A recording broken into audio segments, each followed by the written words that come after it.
Labadiena, šiandien mes LK turime atsakymų ir klausimų sesiją. Dėkojame Jums už pateiktus klausimus Facebook platformoje. Taip pat džiaugiamės, jog gavome nemažai klausimų ir asmeninę žinutę. Tai šiandien Jums atsakymus į klausimus pateiks mūsų akademijos viršininkas brigados generolas Almantas Leika, taip pat prorektorius Mantas Bileišis ir pavaduotas kariniam ugdymui Mantas Paškevičius. Tai padėsim nuo pirmo turbūt klausimo, kurio sulaukime dažniausiai. Tai kuo skiriasi kariūnas nuo kario?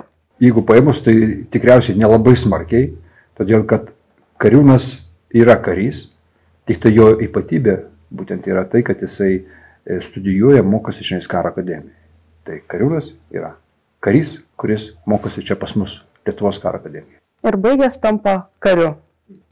Visi visą laiką kariu būna, jisai tik įstoja į karo akademiją, jisai jau yra karys.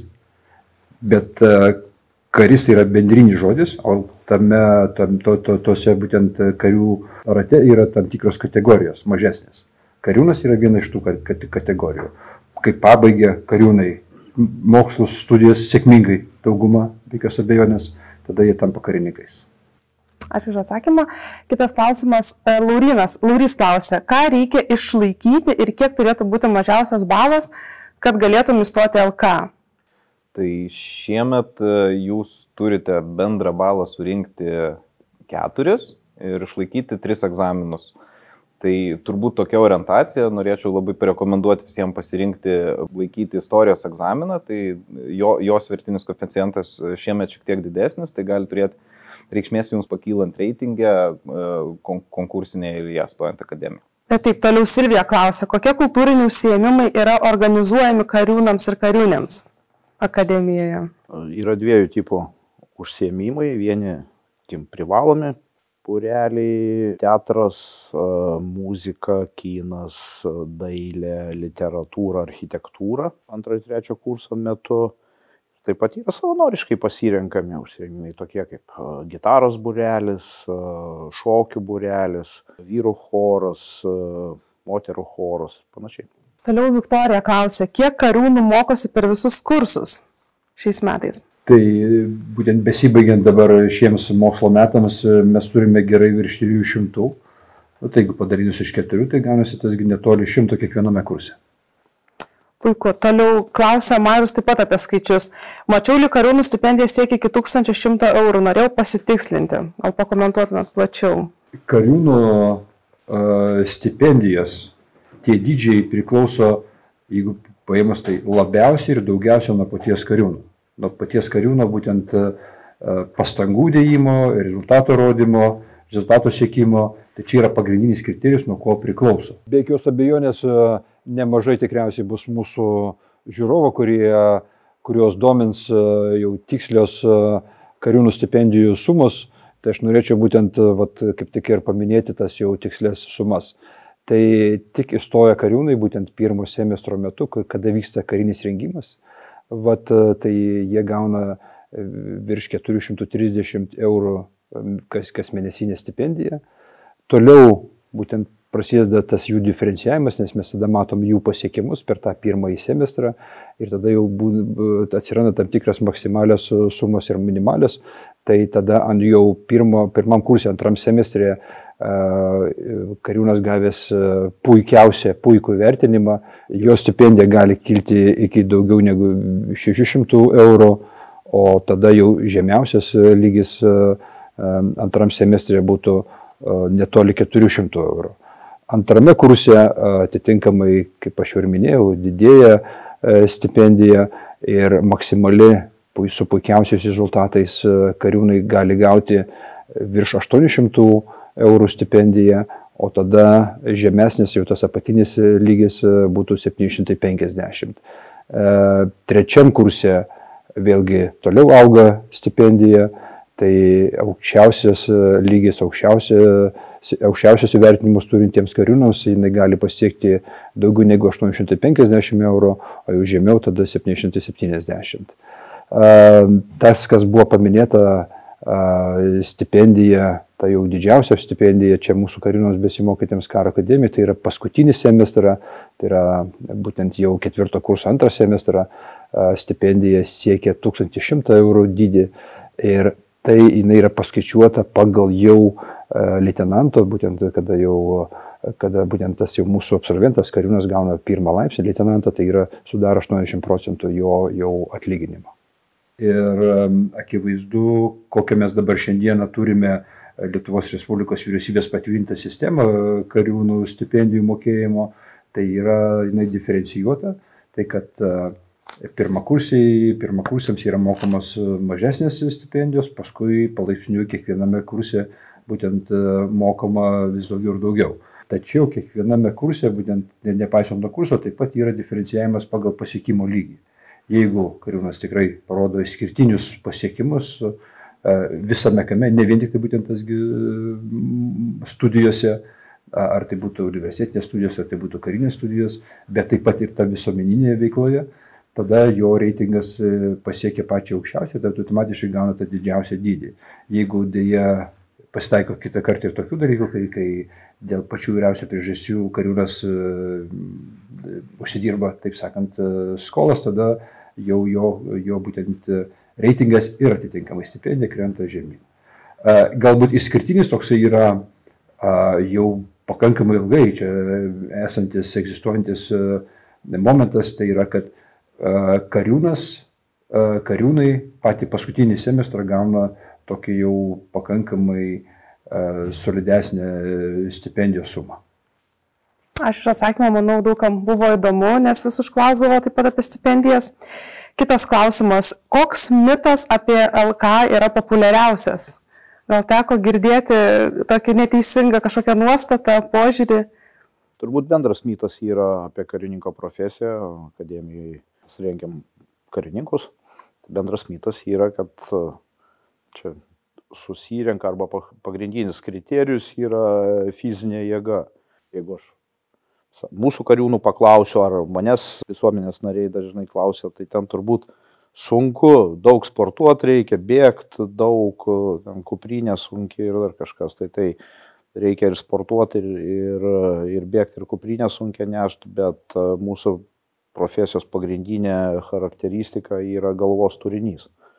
Tai pasakyti, kad protas, tai čia yra tas turbūt stereotipinė dalis, kad čia visi olimpiečiai susirenka arba olimpiečius iš visų darom. Tai per 4 metus šitą mitą sugriaunam.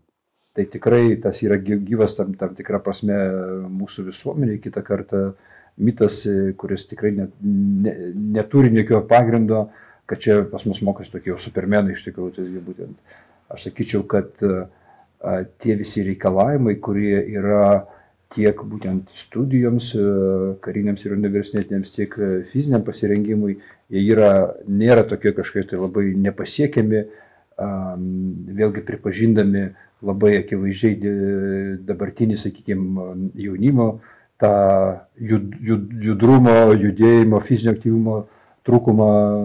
Mes tiesiog taikome labai elementarius sveikatos reikalavimus, stojant į karo akademiją, o paskui mes, akivaizdu, kartu gyvenam, dirbam, studijuojam visus tos 4 metus ir tą bent jau minimalų fizinio parengimo reikalavimą per tam tikrą nustatytą laiko tarpą kiekvienas sveikas jaunas žmogus be jokių problemų pasiekia. Taigi tie visi fiziniai reikalavimai, kurie atrodo, kad netgi stojant yra tokie nežmoniškai dideli, jie nėra tokie, bet ir jie yra pasiekiami būtent per nustatytą laiką. Tiesiog kiekvienas būtent čia besimokantis kariūnas sugeba tą dalyką padaryti, pasiekti, tai nėra tokios didžiausios problemos. Ir akivaizdu, didžiausias ir stipriausias, pavyzdžiui, kiekvieno karininko ginklas yra galva. Ačiū už atsakymą. Ir taip pat dažnas klausimas būna dėl fizinių normatyvų. Tai manau, kad daugeliui paaiškėjo dabar, kad tikrai nereikia vien tik tai būti fiziškai stipriam.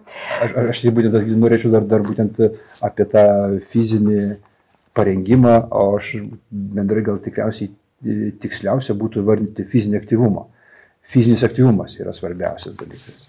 Tai, kad būtent čia kariūnai susiformuotų tokį įgūdį arba netgi gyvenimo įgūdį, o aš sakyčiau tikriausiai netgi poreikį būti fiziškai aktyviems. Nereikia kažkokių tokių pasakiškų olimpinių rezultatų siekti, Kas aišku pasivės, tai visada sveikinas dalykas, bet tas nėra privaloma ir jokių būdų nėra mūsų tikslas. Mūsų tikslas yra tai, kad kiekvienas karininkas suprastų, kad jisai būtent čia besimokydamas karo akademijai turi susiformuoti tam tikrą poreikį, įgūdį būti fiziškai aktyviu, kurį toliau sugebėtų, norėtų, pageidautų tęsti per visą savo karinę tarnybą.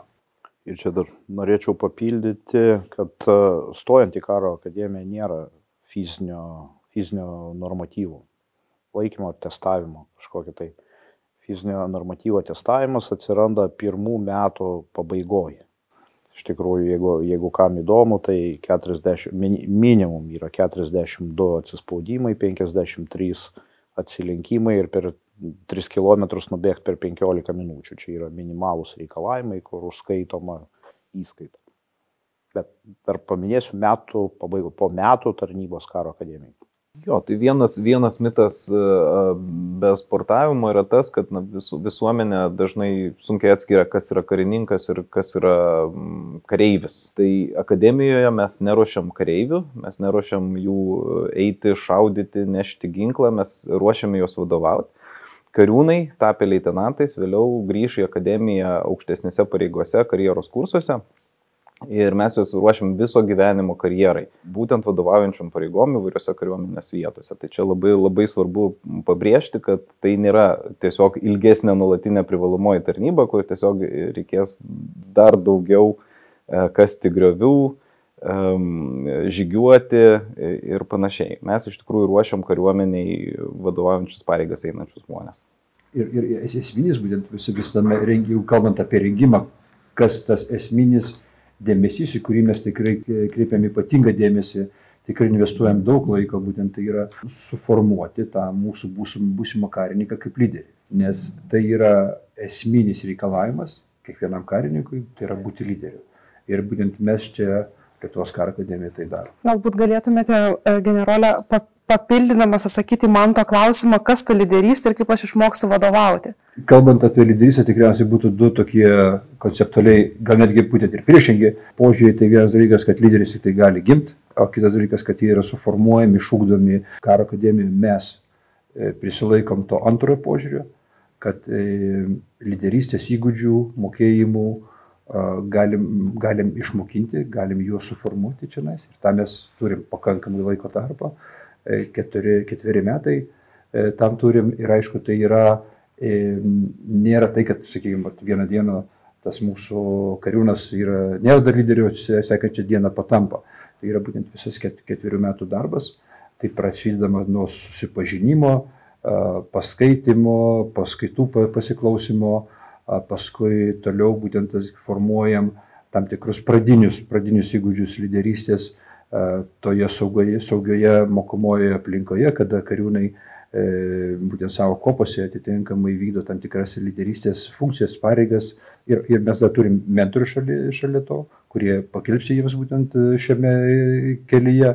Ir viso to rezultate mes suformuojam tuos pradinius lyderystės įgūdžius, kuriuos jau toliau mūsų absolventai, jau kariūnai patapę karininkais, jie galutinai užtvirtina ir toliau tobulina, jau tarnaudami kariuomeniai. Prorektorius minėjo, jog rekomenduoja laikyti istorijos egzaminą. Ovidijus klausė, nelaikau istorijos egzamino, ar tai reiškia, kad negaliu stoti į karo akademiją? Ne, Ovidijau, stoti gali, tiesiog gauni tokią 5% riziką reitingavime. Bet iš tikrųjų, jeigu bus sėkmingai išlaikyti kiti egzaminai, ypatingai matematikos, lietuvių kalbos, galbūt užsienio kalbos, kuris neprivalomas, tai tikrai tai nebus kliūtis. Gal į Alberto klausimą taip pat paprašysiu atsakyti, ką reiškia konkursinis balas ir kaip jis skaičiuojamas. Ką reiškia 30, 20, 25% konkursinio balo skaičiavime ir ar gali pats asmuo pasiskaičiuoti konkursinį balą? Taip, gali. Tai šitą įdomią metodiką nėra krašto apsaugos sistemos kūrinys, o Švietimo ir mokslo ministerijos. Metodiką tikrai galite susirasti Lietuvos Respublikos Seimo teisės aktų duomenų bazėje, patys pasiskaičiuoti. Iš esmės priešistorė bendras toks orientyras, ten ta metodika yra kiek sukta, kad jeigu išlaikote 36 ar daugiau valstybinį brandos egzaminą, jūs iš esmės surenkat tuos 4. O tas procentas, tai yra svertinis koeficientas, kokį svorį tą bendrą balą sudaro jau mūsų sąlygose stojimas. Ačiū. Kitas klausimas. Danielis domisi, ar stojimas į Šaulių sąjungą ir savanorystė krašto apsaugos sistemoje prideda balų stojant į karo akademiją? Naujojo tvarkoje pro vartelius mes įleidžiam tik tai už valstybinius brandos egzaminus, reiškia juos, kaip minėjau, 36, o geriausia, kad gerokai geresniais balais išlaikyti reikėtų visus. O tada buvimas paramilitarinėse arba savanorių organizacijose gali turėti įtaką reitingui, šiek tiek pakelti jau viduje, tai reiškia, jūs patenkat į bendrą pūlą. Dovilė klausia, kiek procentų moterų studijuoja karo akademijoje ir kiek maždaug baigusios jų pirmos pakopos studijas renkasi toliau studijuoti karo akademijoje? Tai gal aš atsakyčiau šitą klausimą, akivaizdu mes turim tuos skaičius, tik aš norėčiau būtent pasakyti, kad mūsų piliečių arba netgi tų konkrečiai žmonių, būtent kurie pasirenka čia pas mus studijuoti, diferencijavimas, atskirimas pagal kažkokius tai kriterijus, požymius, tebūnė tai lytis, ar tai būtų, nežinau, kažkokie tai kiti, būtent ūgis, sakykime, svoris, kažkaip tai būtent tai būtų tikrai per daug prabangu mums, kaip valstybei, ypatingai valstybei, kurių gyventojų skaičius nėra toks jau labai didelis. Mes laukiam ateinančiais tiek merginų, tiek vaikinų. Ir niekam iš jų nėra jokių kažkokių tai nuolaidų, čia jau besimokant. Ir svarbiausias dalykas tai, kad kas bebūtų, ar tai vaikinas, mergina, aukštesnis, žemesnis tas žmogus, svarbiausia, kad jis vykdytų reikalavimus, kad jis jaustų tą poreikį, jaustų, matytų tikslą mokyti šiandien pas mus ir būtent būtų tvirtai apsisprendęs ir pasirinkęs savo gyvenimo kelią kaip karininko profesiją. Tadas klausia, ar baigęs studijas karo akademijoje galės laisvai pasirinkti tarnybos vietą? Pagal ministro nustatytą tvarką 10% iš to kurso baigusių gali patys rinktis tarnybos vietą. Pagal reitingą. Pirmas renkasi iš visų, ten 10 iš jau kas liko. Visi kiti nesirenka, yra paskiriami. Ir bendrai, aš norėčiau taip būtent pasakyti, kad karininko karjeroje pasirinkimas tarnybos vietos yra nelabai toksai plačiai praktikuojamas dalykas. Karininkai, aš sakyčiau, dėl 2 priežasčių, kurie viena kitą palaiko, būtent kaip taisyklė yra skiriami pareigas. Akivaizdu, kitą kartą yra paklausimo nuomonės ar panašiai, bet nuomonė ir noras tarnauti vienoje ar kitoje vietoje nėra tas lemiantis. Pirmas dalykas, dėl ko taip yra, dėl to, kad būtent karininkos skiriama tenais, kur jie turi tarnauti, ten, kur jiems būtent privalu tarnauti, ten, kur jie reikalingi tarnauti, būtent kalbant apie vietas. O antras dalykas, pačiam karininkui karjeroje yra žymiai naudingiau, žymiai geriau patarnauti skirtingose vietose, užuot tarnavę vienoje vietoje, viename dalinyje, nes tada tokiu atveju jie pamato, kaip tie patys ar panašus dalykai yra, mūsų profesiniai dalykai yra daromi skirtingose vietose ir skirtingose daliniuose ir jie iš to būtent atsiranda didesnis supratimas apie visos tos mūsų profesinius dalykus ir akivaizdu tai formuoja savo ruožtu karininko tą karjeros potencialą, kas vėlgi veda prie aukštesnių pareigų užėmimo, aukštesnių laipsnių gavimo. Jūs dalinai atsakėte į jos klausimą, kuri klausia, ar rotacija trunka visą gyvenimą, kaip prie jos prisitaikyti, ar galima atsisakyti, galbūt papildysite. Rotacijos trūksta visą gyvenimą, prisitaikyti, gal, kaip sakykime, vieną kartą būna sunkiau, kitą kartą lengviau, bet prisitaikyti galima, akivaizdu. Laikui bėgant atsiranda kiti visokiausi faktoriai, kaip būtent šeima ir taip toliau visą kitą, bet vėlgi gaunasi, kad mūsų taip pat ir šeimos tarnauja kariuomenėje iš dalies. Kaip taisyklė, visa sistema pripažįsta, kad yra priežasčių, dėl ko kitą kartą konkrečiu tuo laiku būtent tas karininkas negalėtų būti rotuojamas.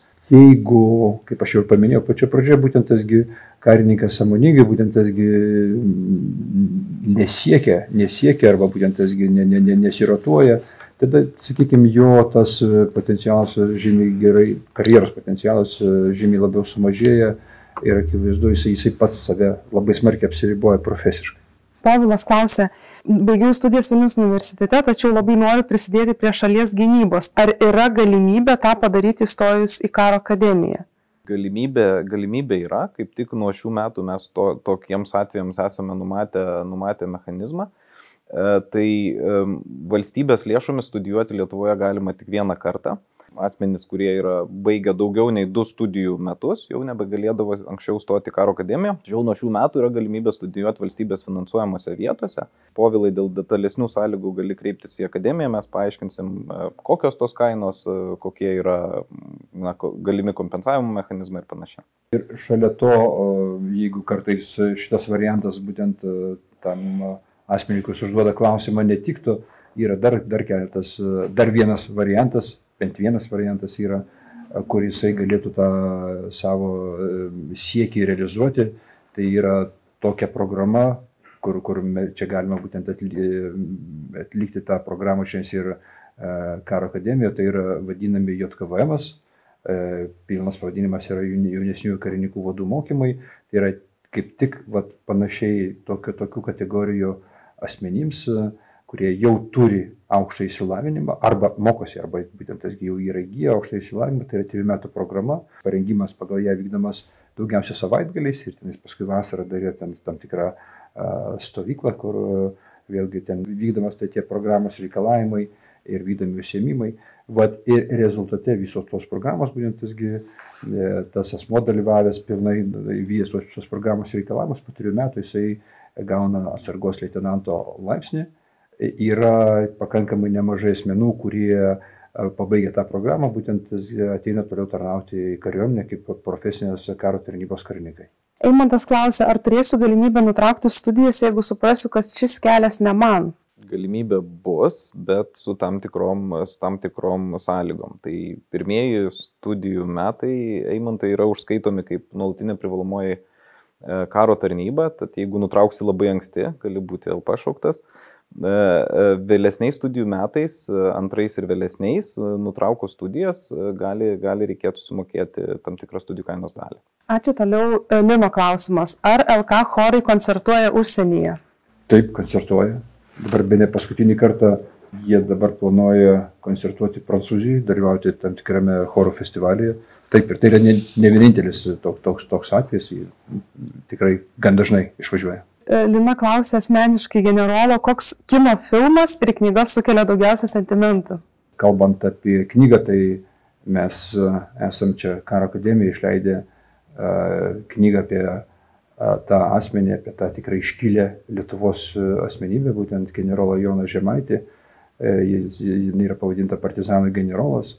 Ir tai yra tikrai iškilus, reikšmingas žmogus, visų pirma mūsų valstybei, o taip pat būtent mūsų profesijai. Tai yra tas žmogus, yra tas karininkas, kuris iš tikrųjų iki pat paskutinės savo gyvenimo akimirkos išliko ištikimas priesakai, duotai priesakai valstybei. Būtent ir jisai tikrai visų savo gyvenimo akivaizdžiai rodė laikymasi besąlygišką visų kariuomenės vertybių. Ir tai tikrai yra pavyzdys, sektinas ne tik kariūnams, kurie čia pas mus mokosi, bet ir kiekvienam karininkui be jokios abejonės. Tai va šita knyga. Kalbant apie filmus, gal norėtųsi paminėti jau pakankamai taip jau nebe tokį šviežią, tokį truputį senesnį filmą, kur tikrai tenais yra labai nemažai tokių pamokančių ir tokių apibendrinančių, sakyčiau, taip apibendrinčių daugiausiai būtent tokių momentų. Tai yra būtent apie realų žmogų, tas filmas būtent jis yra, aišku, akivaizdu meninis filmas, bet jis yra apie realius žmonės. Tai yra pavadinimas to filmo, kai mes buvome jauni, ten vaidina Melas Gibsonas, karininką, ir tenais būtent tame filme pakankamai taip akivaizdžiai yra apibendrinančiai skleidžiama būtent mūsų karininkų tarnybos ypatumai. Ačiū už nuomonę, už rekomendaciją. Diana klausia, kuo skiriasi gynybos studijų ir gynybos technologijų programos? Ko mokomasi šių programų metu? Ar sunku mokytis pagal universitetinių studijų programas? Ir klausia, ar mokysis fizikos bei matematikos? Taip, tai šiemet startuojame su 2 naujom programom gynybos studijų kryptyje. jos gimė Lietuvos karo akademijos naujos strategijos rengimo kontekste. Mes kalbėdami su kariuomenė, su kitų su gynyba susijusių ekspertų atstovais, identifikavome, kad geriausias aukštasis išsilavinimas viso gyvenimo karjerai galėtų būti dvejopas. Tai vienas yra žmonėms arba mokyklų abiturientams orientuotiems į socialinius mokslus, kitas į technologinius. Mes netgi tarp kariūnų matom tokius labai aiškius skirtumus tarp kariūnų, jų talentų. Tai gynybos studijos yra orientuotos būtent į socialinių mokslais besidominčius kandidatus, gynybos technologijos į technologijos mokslais besidominčius kandidatus. Vienas svarbus dalykas, pirmieji 2 studijų metai faktiškai sutaps abiejose programuose ir tik vėliau atsiras tam tikra specializacija. Tai gynybos technologijose specializacijas bus dvejopos, kibernetinio saugumo ir mobiliųjų mašinų, sunkios transporto technikos. Gynybos studijose 3 metais studijuosite arba su gynybos politika susijusius dalykus, arba su gynybos vadyba susijusius dalykus. Aušra klausė labai panašaus klausimo ir jinai dar turi tokį klausimą, kokį išsilavinimą gausiu pasirinkus vieną ar kitą programą. Taip, tai ant diplomo pas jūs bus parašyta Aušra, pavardė įrašyti, baigė gynybos studijų programą ir įgijo visuomenės saugumo bakalauro kvalifikaciją. Paulina klausė, kokią studijų dalį sudaro karinis rengimas, ar daug laiko praleisiu miške, ar daug šaudysiu, ar dalyvausiu pratybose su sąjungininkais. Žodis daug visą laiką yra sąlyginis, priklauso su kuo matuosi. Tad, jeigu taip sakyt, karinis rengimas akademijai sudaro tarp 3/4 ir 4/4 viso laiko. Tame tarpe ir šaudimai, ir miškas, aš suprantu, perkeltinė prasme. Čia yra klausimas lauko sąlygomis, poligonuose. Tai karinio rengimo pusę laiko bus lauko sąlygos, ne karo akademijai. Atsakant tą daugiau antrąją dalį, kur būtent Paulina klausė apie pratybas, rengimas su sąjungininkais, tai gal trupučiuką kitų aspektų, būtent mūsų iš visų kariūnų pusė turi galimybę savo būtent studijavimo mokymosi čionais karo akademijai metu išvažiuoti pusmečiui į kitą būtent europietišką arba amerikietišką karo akademiją ir tenais būtent, kaip jau minėjau, mokytis būtent bendrauti su tais kariūnais tose karo akademijose net pusę metų. Ir tai sudaro pusę visų kariūnų, kurie čia pas mus mokosi. Vat akivaizdu pagrindinis reikalavimas. Tie, kurie išvažiuoja, mes akivaizdu atrinkinėjom pagal tam tikrus kriterijus ir kaip bendrai, kokie yra pasiekimai, koks yra bendrai požiūris į tą rengimąsi, mokymąsi. Ir vienas iš tokių gan rimtų kriterijų yra būtent anglų kalbos mokėjimas. Taigi aš tai norėčiau tuo paskatinti visus, tikrai skirti pakankamai dėmesio ir pakankamai laiko ir pastangų išmokti tą anglų kalbą, nes karininko bendrai profesijoje be anglų kalbos realiai nėra ko daryti iš viso. Tai jeigu ateisite iš mokyklos jau su kiek galima geresnėmis anglų kalbos žiniomis, tai jums tai bus lengviau ir čia mokytis, ir čia daugiau būtent pamatysit, ir akivaizdu jūsų karininko karjera bus sėkmingesnė. Tai leiskit pasitikslinti, net pusė kariūnų pasinaudoja Erasmus mainų programomis. Nebūtinai Erasmus, iš tikrųjų, tai būtent jie turi galimybę išvažiuoti ir mokytis pusę metų kitose karo akademijose. Jeigu neklystu, tai Lietuvos mastu įprastai yra vidurkis 10% išvykstančio, pas mus išvyksta net pusė. 5 kartus daugiau negu bet kuriuose kitose universitetuose. Monika klausė apie piloto karjerą, ar įstojus LK galėtų tapti pilotė? Iš principo, Monika, taip galėtum, bet tai nėra toks tiesus kelias. Tai, kad įstosi į akademiją, dar nereiškia, kad jau galėsi studijuoti pilotavimą. Tai aviacijos programas mes įgyvendinam kartu su Vilnius Tech universitetu. Tai po pirmojo pusmečio, kuris bus orientuotas vien į karinį rengimą, vyksta vidinė atranka tarp pirmo kurso kariūnų dėl dalyvavimo pilotavimo programuose. Tai Paprastai turime konkursą ir jį praėjusi vidinį konkursą tikrai galėsi patekti pilotavimo programą. Liepa klausia, preliminariai pasiskaičiavau savo konkursinį balą 3,3. Esu atlikus MPPKT, už kurią skiriama 0,7 papildomo balo. Ar tai reiškia, kad mano konkursinis balas bus tinkamas? Liepa, dėja, turiu nuvilti, tai nereiškia, kad konkursinis balas bus tinkamas. 4 balus turi surinkti už akademinius pasiekimus, reiškia už brandos egzaminų rezultatus. Tarnyba NPPKT turės įtaikos tavo vietai reitingė, bet kad iš vis reitinguojimų sąrašą patektum, reikia pasvarstyti apie brandos egzaminų perlaikymą kai kurių. Gentvilas nori tarnauti SOP. Ar po studijų karo akademijoje galės tai padaryti? Taip.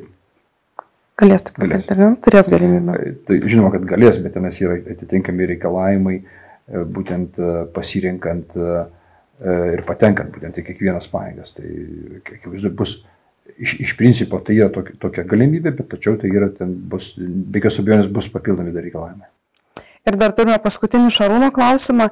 Kiek į karo akademiją priimama žmonių studijuoti kiekvienais metais? Tai čia iš dalies jau generolas atsakė.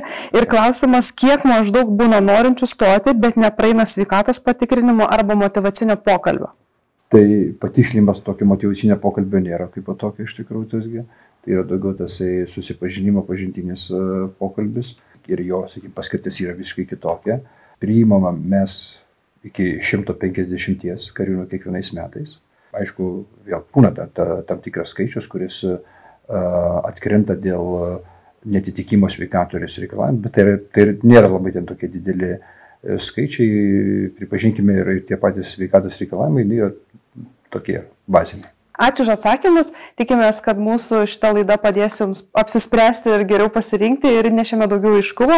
Jeigu turite kitų klausimų, tai visuomet galite kreiptis elektroniniu paštu arba rašyti žinutę Facebook tinklalapyje, mes su jumis galime sukontaktuoti ir atsakysime visus rūpimus klausimus.